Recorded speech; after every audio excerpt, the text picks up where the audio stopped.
बिस्मिल्लाहिर्रहमानिर्रहीम। नाजरीन, जज्बात न्यूज़ के साथ मैं हूँ राना मोहम्मद नज़ीर और मेरे साथ मौजूद हैं अज़हर भट्ट साहब, जो कि जर्नलिस्ट भी हैं और सियासी सूरत हाल और सियासी मौजू पर भी गहरी नज़र रखते हैं।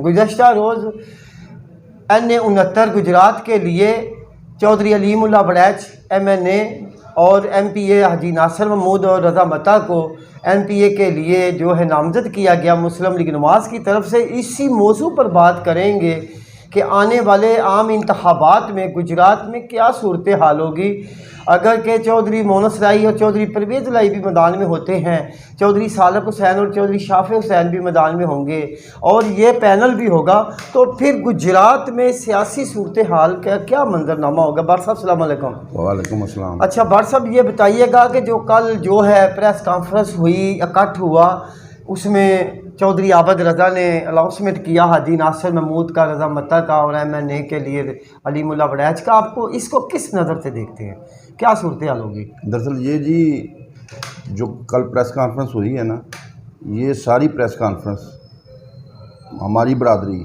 यानी मीडिया बरादरी के प्रेशर का नतीजा था।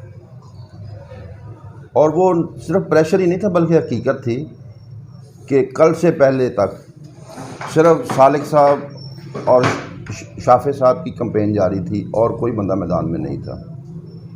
आबे साहब की अपने हलके में बहुत पोजीशन मुस्तहकम है और जो ख़बरें आ रही हैं वो ये खबरें आ रही हैं कि उनको वो अपने नीचे अपना मतलूबा पैनल भी खड़ा करेंगे, 2 MP जो भी उनके बनते हैं, और उनके कामयाबी के भी काफ़ी ज़्यादा चांसेस हैं।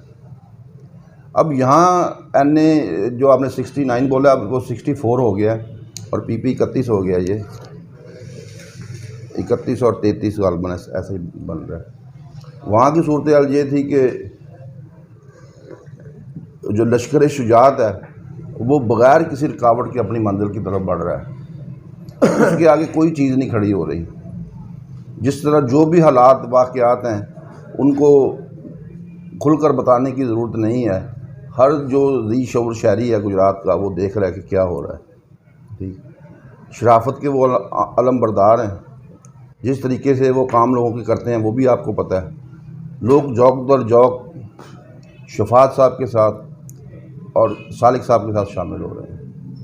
अब ये जो कल की प्रेस कॉन्फ्रेंस हुई है, इसमें एक तो अजीब सी अफरा तफरी या ऐसी कोई सूरत हाल थी कि अलीमुद्दीन साहब ख़ुद बड़े अच्छे आदमी हैं, बड़े मेहमान नवाज हैं, लेकिन वहाँ कोई अजीब सी सूरत हाल थी कि 4 बजे लोगों को बुलाया गया और 7:30 बजे या 7 बजे करीब प्रेस कॉन्फ्रेंस शुरू की गई। और बाद में भी जो कुछ हुआ वो मतलब अच्छा नहीं लगता मुझे भी बयान करते हुए, लेकिन फिर भी जो वहाँ वाक़यात हुए हैं वहाँ कहीं भी आबिद रज़ा साहब ने ये नहीं कहा कि ये बंदे जो हैं ये टिकट होल्डर हैं। उन्होंने कहा है कि ये प्रपोज़ल है एक, जो डिवीज़नल सदर की हैसियत से उन्होंने भेजी है ऊपर। वहाँ जाके जो बोर्ड है इनका, पार्लिमानी बोर्ड, उसने फ़ैसला करना है कि आया इनको टिकट देना है, टिकट नहीं देना, कि आया कि किसी को भी टिकट नहीं देना। क्योंकि मैंने आगे भी एक बात की, मैं आज भी इस बात पर कायम हूँ कि शाफे साहब और सालिक साहब के मुकाबले में नून लीग की तरफ से कोई उम्मीदवार नहीं होगा, पीपल्स पार्टी की तरफ से कोई उम्मीदवार नहीं होगा। मैं आज भी अपनी बात पर कायम हूँ। और जो हालात हैं PTI के, वो तो पता है आपको कि कोई बंदा जो है अब ओपनली इमरान खान का नारा लगाने के लिए भी तैयार नहीं है। उसने पोलिंग कैंप कैसे बनाने हैं, उसने कन्वेंसिंग कैसे करनी है, उसने इलेक्शन कैंपेन कैसे चलानी है। तो मुझे तो आज भी जो मैंने बात की है कि सालिक हुसैन साहब और शाफे साहब वॉक ओवर लेते हुए नज़र आ रहे हैं। बाकी हल्कों की जो सूरत हाल है वो किस दिन फिर आपको तकलीफ़ दूंगा, दोबारा उस पर करूँ। आज तो मेरा आज फिर मैं, अगर किसी ने मेरे साथ मुबाहिसा करना है मुबाहिसा करे, लॉजिकली भी और डॉक्यूमेंट्स के ज़रिए मैं साबित करूँगा कि इस हल्के में शाफे साहब और सालिक साहब भारी अक्सरियत से जीत रहे हैं। खुदा हाफिज़। जी, ये थे अज़हर भट्ट साहब, जिनका NA-69 और मौजूदा जो है बनेगा हल्का वो NA-64 है। उस हवाला से आपको बता रहे थे कि फ़िलहाल जो है पीपल पार्टी और मुस्लिम लीग नून का जो है सीट एडजस्टमेंट ही होगी और उनके मुकाबले में कोई उम्मीदवार नहीं होगा। बस इस चौधरी सालक और चौधरी शाफे हुसैन ही इलेक्शन लड़ेंगे। जी बहुत शुक्रिया भाट साहब, थैंक यू।